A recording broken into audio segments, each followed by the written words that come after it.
સત્યની સાથે જનતાનો અવાજ। નમસ્કાર અને 24 ન્યૂઝ નેટવર્કમાં આપનું સ્વાગત છે। ગુજરાતના સૌથી મોટા સમાચાર આજની બ્રેકિંગ ન્યૂઝ છે। પાટણ જિલ્લાના સિદ્ધપુર પંથકમાંથી ચોંકાવનારા સમાચાર સામે આવ્યા છે। ગુજરાત એટીએસ દ્વારા જૈશ એ મોહમ્મદના વધુ 5 આતંકીઓની ધરપકડ કરવામાં આવી છે, જેમાં સિદ્ધપુરના ખાડિયાસણ ગામની મદ્રેસામાંથી અગાઉ 3 શખ્સોને ઝડપાયા હતા। આતંકીઓ દેશ વિરોધી પ્રવૃત્તિઓ અને બોમ્બ વિસ્ફોટના કાવતરામાં સામેલ હોવાનું સામે આવવા પામ્યું છે।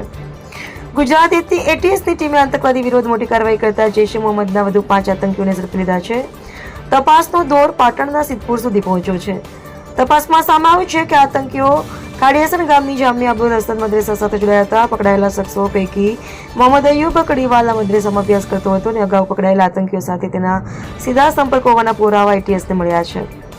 આ આતંકીઓનો ઈરાદો બોમ્બ બનાવી મોટો વિસ્ફોટ કરવાનો હતો। એટલું જ નહીં, આ શખ્સોએ ખાડિયાસણ ગામના ખુલ્લા ખેતરોમાં 8 વખત બોમ્બ વિસ્ફોટનું પરીક્ષણ પણ કર્યું હોવાનું સામે આવ્યું છે।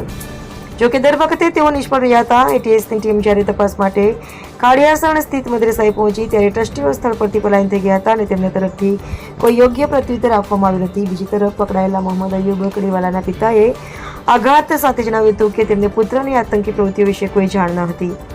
પિતાએ સ્પષ્ટ શબ્દોમાં કહ્યું કે જો તેમનો પુત્ર ખરેખર દેશ વિરોધી પ્રવૃત્તિઓમાં સામેલ હશે તો તેઓ તેને પોતાનો પુત્ર માનતા નથી।